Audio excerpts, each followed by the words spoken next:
नमस्कार दर्शकों, आप देख रहे हैं टीएनबी एकेडमी। मैं हूं आपके साथ आकांक्षा मिश्रा। क्या आपने कभी सुना है कि किसी कॉलेज का अचानक एक्रेडिटेशन कैंसिल हो गया या किसी स्कूल में स्टूडेंट्स की सेफ्टी से जुड़ी बड़ी समस्या आ गई? ये सब अचानक नहीं होता, बल्कि ये रिस्क मैनेजमेंट की कमी का नतीजा होता है। आज हम समझेंगे कि कैसे ISO 21001-2025 शिक्षा संस्थानों को रिस्क मैनेजमेंट सिखाता है और क्यों ये हर स्कूल और कॉलेज के लिए जरूरी है। शिक्षा में रिस्क मैनेजमेंट की जरूरत। हर एजुकेशन इंस्टीट्यूट को सिर्फ पढ़ाई ही नहीं, बल्कि एक सुरक्षित और भरोसेमंद लर्निंग एनवायरनमेंट भी देना होता है।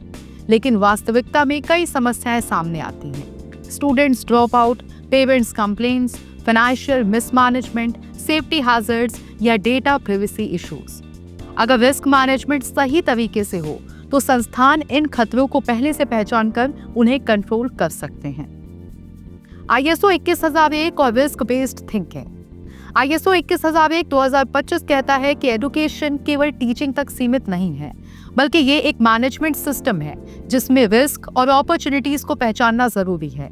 ये स्टैंडर्ड संस्थानों को एनकरेज करता है कि वो हर लेवल पर रिस्क बेस्ड थिंकिंग अपनाएं, चाहे वो करिकुलम डिजाइन हो, एग्जाम सिस्टम हो या स्टूडेंट्स की सेफ्टी।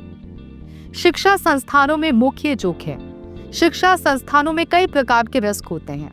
एकेडमिक रिस्क, पढ़ाई का स्तर गिरना, पुराना करिकुलम, ऑपरेशनल रिस्क, टीचर्स की कमी, infrastructure failures, financial risk, fees collection में गड़बड़ी, budget management, compliance risk, government rules का पालन ना करना, reputation risk, negative media coverage या social media backlash, health and safety risk, students की सेफ्टी और emergency preparedness, data and privacy risk, students की पर्सनल इंफॉर्मेशन का लीक होना।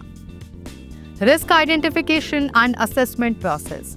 ISO 21001 के अनुसार रिस्क मैनेजमेंट का पहला स्टेप है रिस्क आइडेंटिफिकेशन।